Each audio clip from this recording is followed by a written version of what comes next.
Hello, this is Quiet, and you're watching Quiet Talks.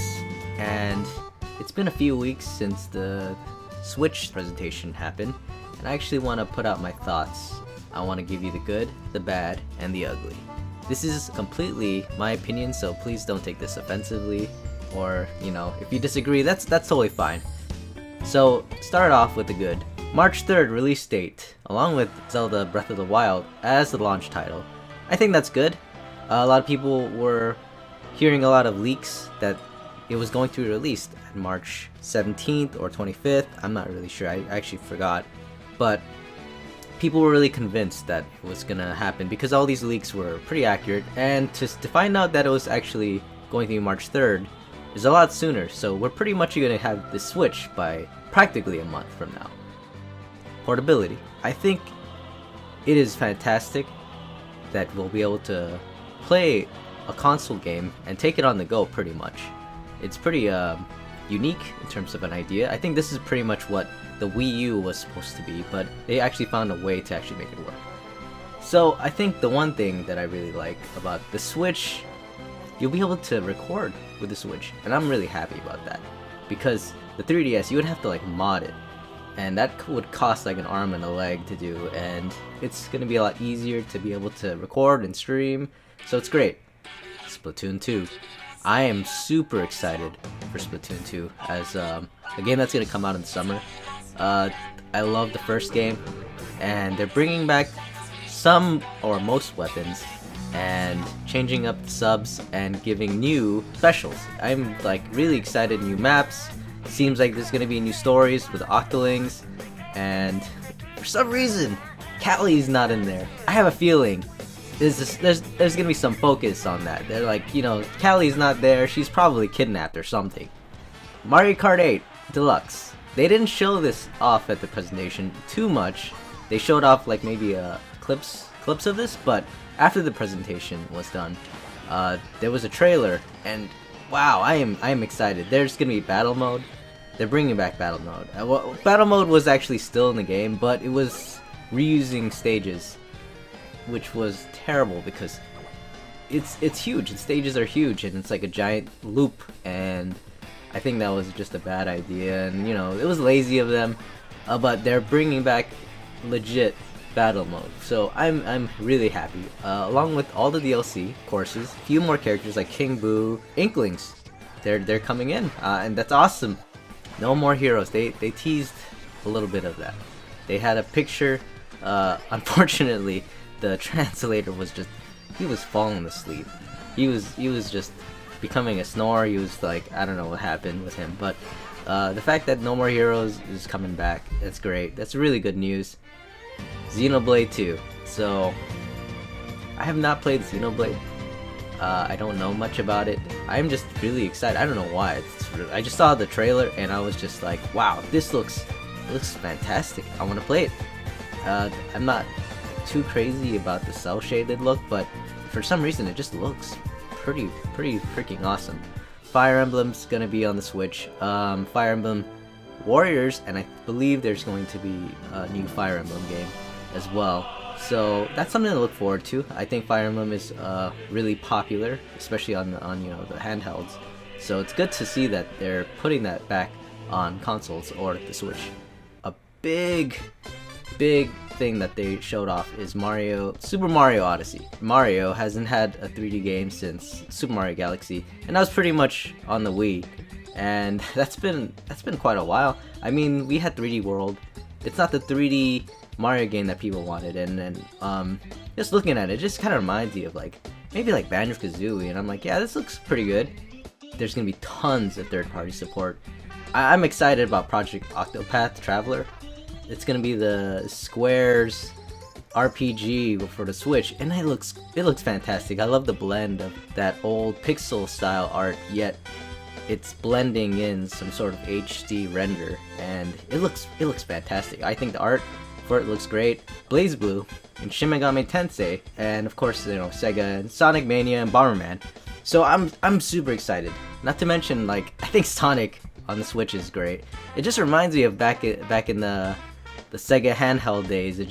I always looked at that. I'm like, wow, I wish I can have one of those. I'm not sure how well it flied, but it just makes me think of that in terms of like the Switch's portability, and I think it's fantastic. Okay, so not to the bad.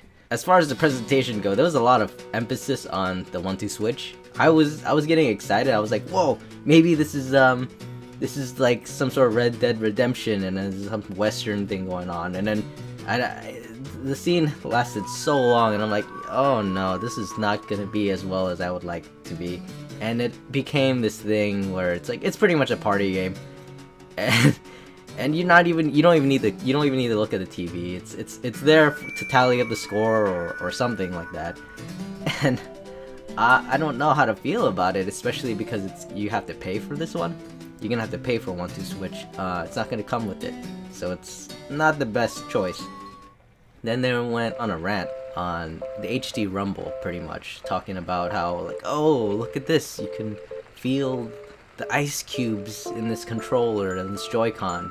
And I'm not sure how to feel about it. I mean, I personally haven't touched the Switch yet, but I've only heard about it. And some people say, yeah, it's just rumble, or other people saying, yeah, it really feels like there's like marbles and balls inside this the Joy-Con. So I have mixed feelings. I personally think it was bad for them to emphasize in it.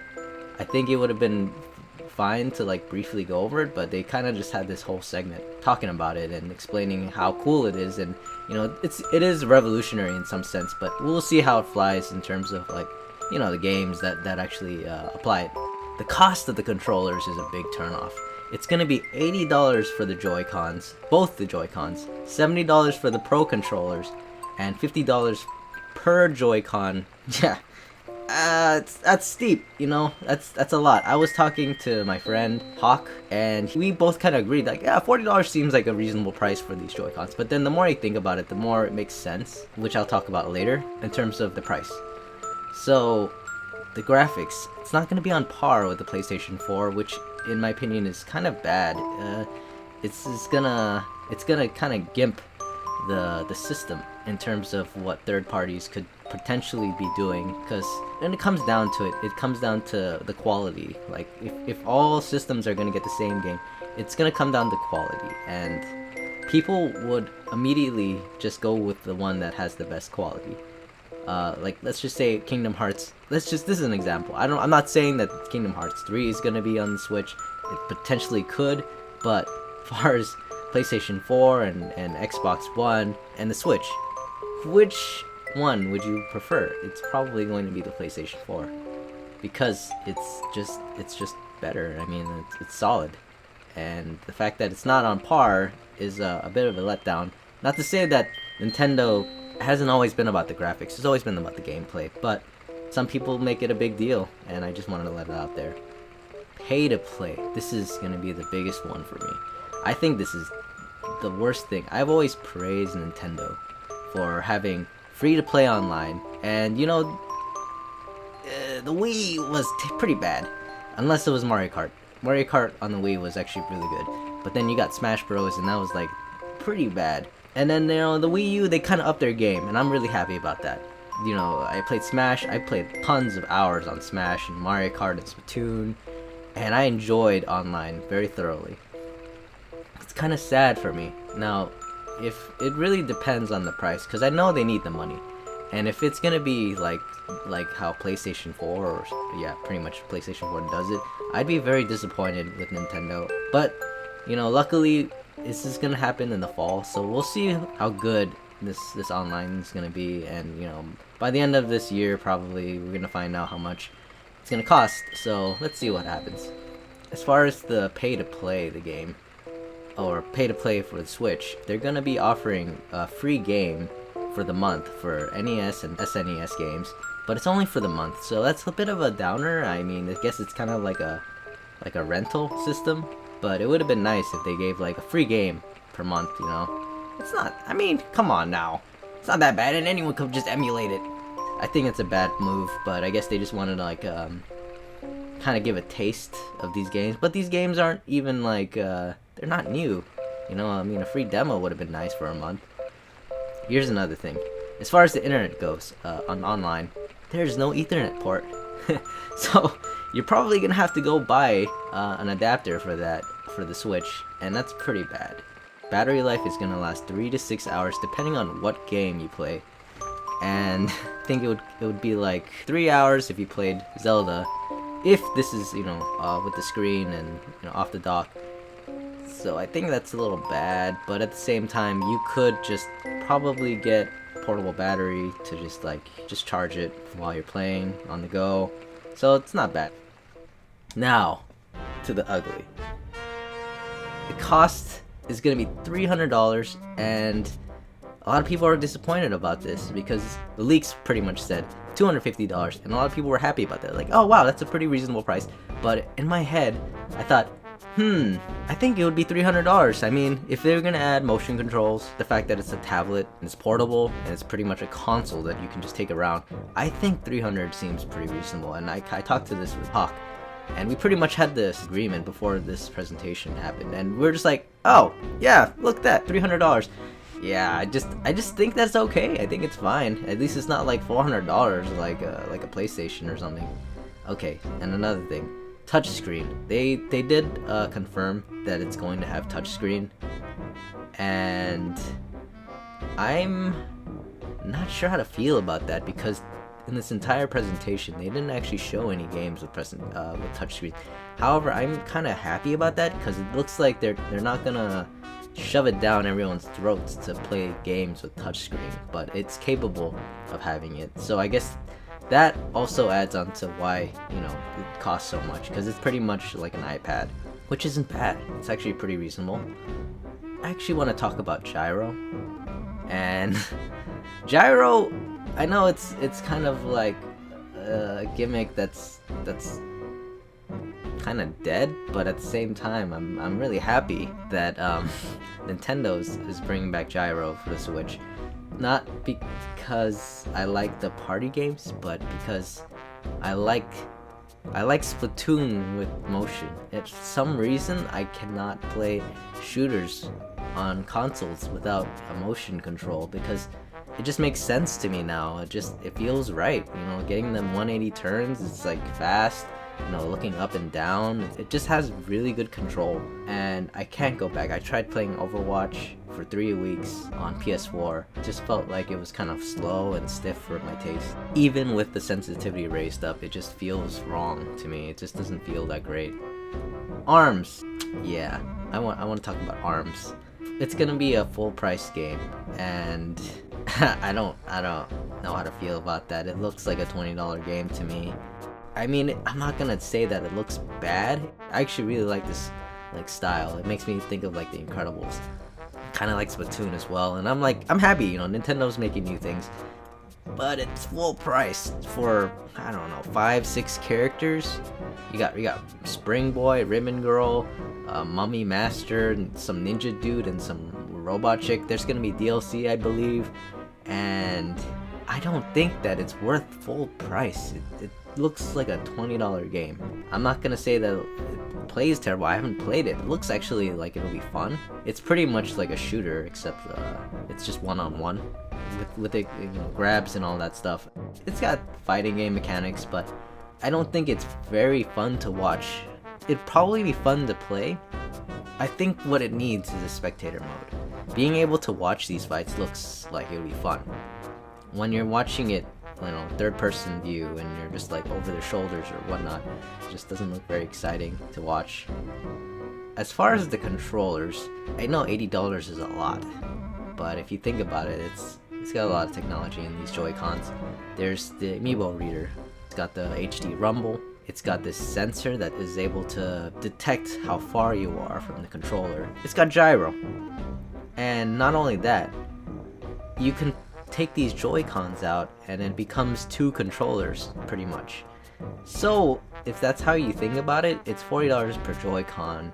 That's pretty much saying, yeah, I'm paying $40 per controller here because that way I can play with my buddies.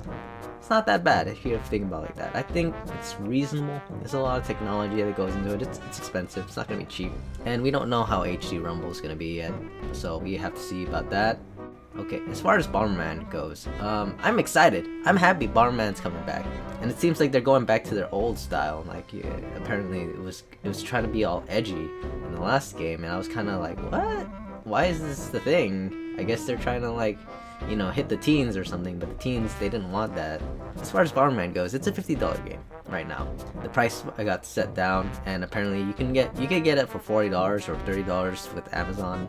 I don't know how, but you can, but just by itself, I don't think Bomberman is worth $50. It's gonna be running, I believe, at 30 frames per second, and it just looks like ARMS to me. It's not exactly worth that much. I'm probably gonna wait for the holidays to get this one, but I am happy that Bomberman has come back.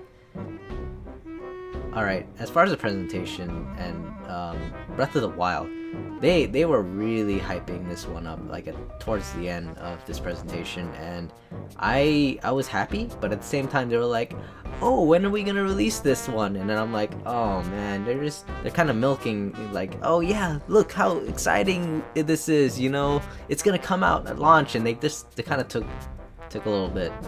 Took a long time, actually. It was so obvious, like, yeah, okay, just give it to us, you know, it's gonna be a launch title. What else do you guys have? You know, Mario's not coming out to the holidays later this year, and that presentation did not need all that. They could have just, you know, said in the beginning of this entire presentation, people would have been happy, but making this like the exciting, you know, home stretch thing, it was kind of like disappointing, but I am still happy.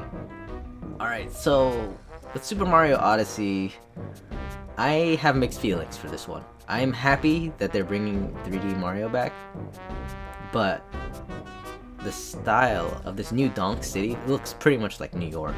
Everyone was like, oh, what?